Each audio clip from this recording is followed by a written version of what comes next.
एक बिहारी 100 पे भारी और बिहारी कभी हिम्मत न हारी के साथ साथ यूपी वाला दबंग भी सुना होगा। ये स्टेटमेंट्स कहीं ना कहीं यहाँ रहने वालों पर फिट भी बैठती है। नेवर से नेवर वाला एटीट्यूड उनके कितने ही मुश्किल हालातों को गिव अप करने से रोकता है। हर तरह के सर्कमस्टेंसेस को झेलते हुए भी हर साल यूपीएससी के सक्सेसफुल कैंडिडेट्स में उत्तर प्रदेश और बिहार के कुछ लोग तो होते ही होते हैं।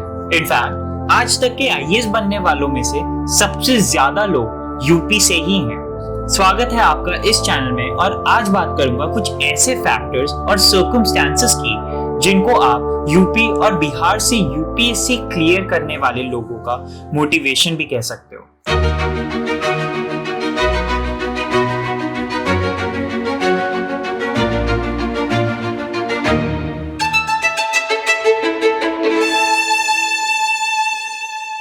एक इंपॉर्टेंट फैक्टर है इन स्टेट्स की पॉपुलेशन। ये दोनों ही इंडिया के सबसे बड़ी पॉपुलेशन वाली 3 स्टेट्स में से हैं। जब लोग ज्यादा हैं तो ऑब्वियसली कॉम्पिटिटिव एग्जाम्स में अपीयर होने वाले लोग भी ज्यादा होंगे और यही रेशियो है सिविल सर्विसेज एग्जाम्स के लिए। तो जितने ज्यादा लोग अपीयर होंगे उतने ही ज्यादा पास होने वाले भी होंगे।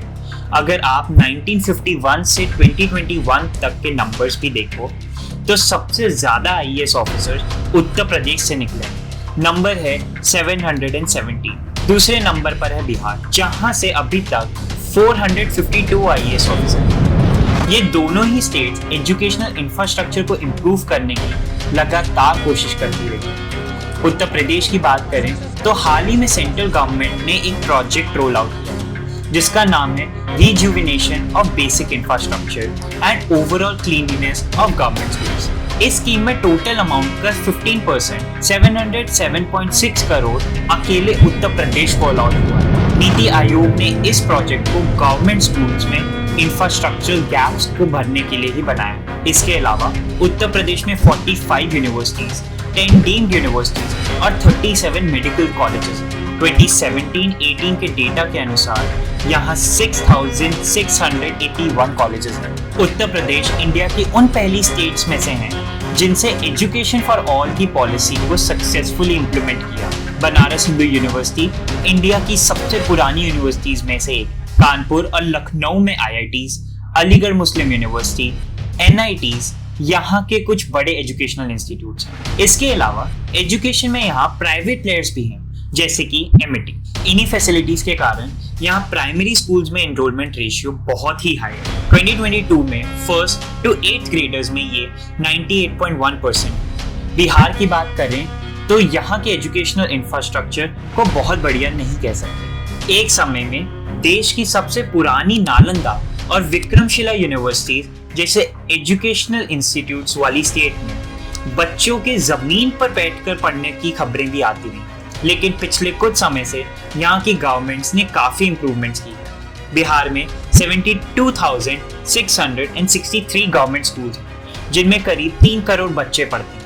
सरकारी स्कूलों का तो पता नहीं, पर ऐसे बहुत से लोग और इंस्टीट्यूट्स हैं जो यूपीएससी एस्पिरेंट्स को इंस्पायर करने के साथ साथ तैयारी भी जोर शोर से करवाते हैं। खान सर और आनंद कुमार के सुपर 30 बच्चों के बारे में तो सुना ही होगा और ज्यादा नहीं तो एक आध वीडियो तो देखी ही हो।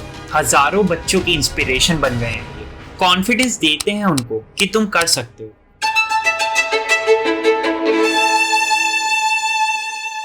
अब बताता हूँ कि पढ़ाई के लिए बहुत ज्यादा फैसिलिटीज ना होने के बावजूद इनको क्या इंस्पायर करता है।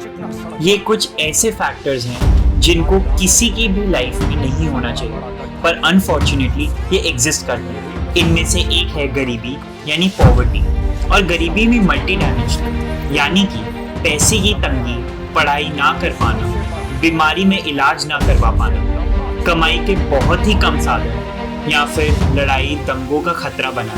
बिहार की करीब 40% पॉपुलेशन बिलो पॉवर्टी लाइन जी रही है और करीब 89% पॉपुलेशन रूरल एरियाज में रह रही है।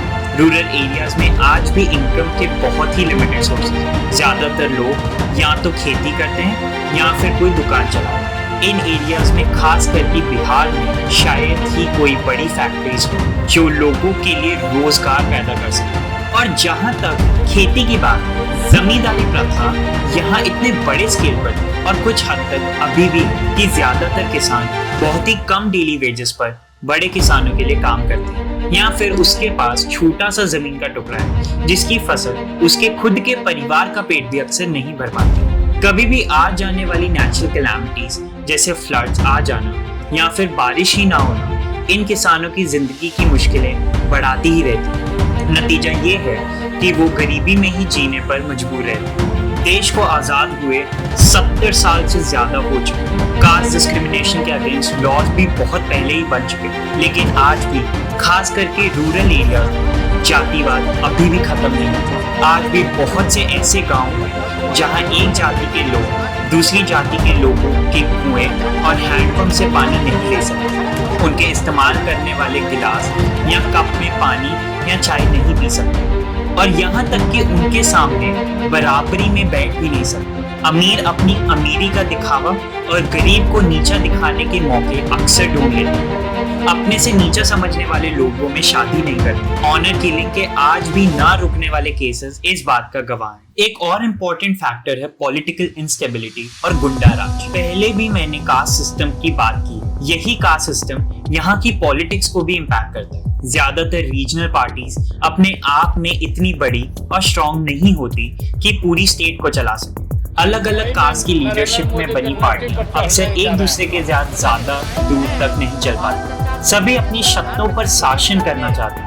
नतीजा, अगर पार्टी स्ट्रॉन्ग है तो नेताओं की फेरबदल या फिर मिड टर्म इलेक्शंस। बिहार की ही बात करें तो आज तक कुल 23 चीफ मिनिस्टर हुए हैं, जिनमें से सिर्फ 6 ऐसे हैं जिन्होंने अपना टर्म पूरा किया। और इन स्टेट्स में गुंडा राज के बारे में तो क्या ही कहूँ। आप सर्च करके देखो तो गुंडागर्दी के ऐसे ऐसे इंसिडेंट्स पढ़ने को मिलेंगे जो इंसानियत को भी शर्मसार कर देंगे।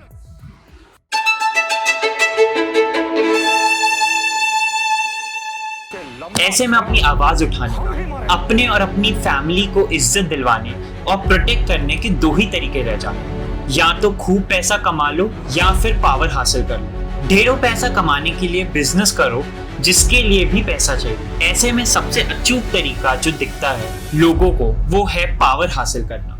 ऐसी पावर जिसके सामने किसी भी कास्ट के लोग उनको नीचा ना देख सके, और ये है सरकारी पावर। उनको पता है कि आईएएस एक बहुत ही पावरफुल पोजीशन है जो पावर के साथ साथ फेम और पैसा भी लेके आता है। अपने हालात को बदलने का जुनून उनको मेहनत करने की इंस्पिरेशन देता है। उनको पता होता है कि यहाँ पैसा नहीं बल्कि सिर्फ मेहनत ही काम करेगी, जिससे उन्हें डर नहीं लगता। वो जल्दी से जल्दी आईएएस या आईपीएस बन जाना चाहते हैं। दिन रात एक करके अपना पूरा फोकस सिर्फ और सिर्फ यूपीएससी पर ही लगा देते हैं।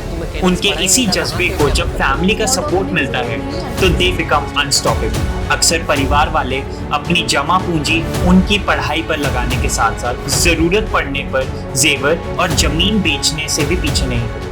अपनी स्टेट्स में पिछले सालों में बने हुए सिविल सर्वेंट्स का रुतबा और स्टेटस इनकी हिम्मत को और हौसला देता है, और मेहनत का फल देर सवेर जरूर मिलता है। अगर ये वीडियो अच्छी लगे तो कमेंट्स करके जरूर बताना और वीडियो को लाइक शेयर करना मत भूलना। अगर अभी तक चैनल को सब्सक्राइब नहीं किया है तो अभी कर दो।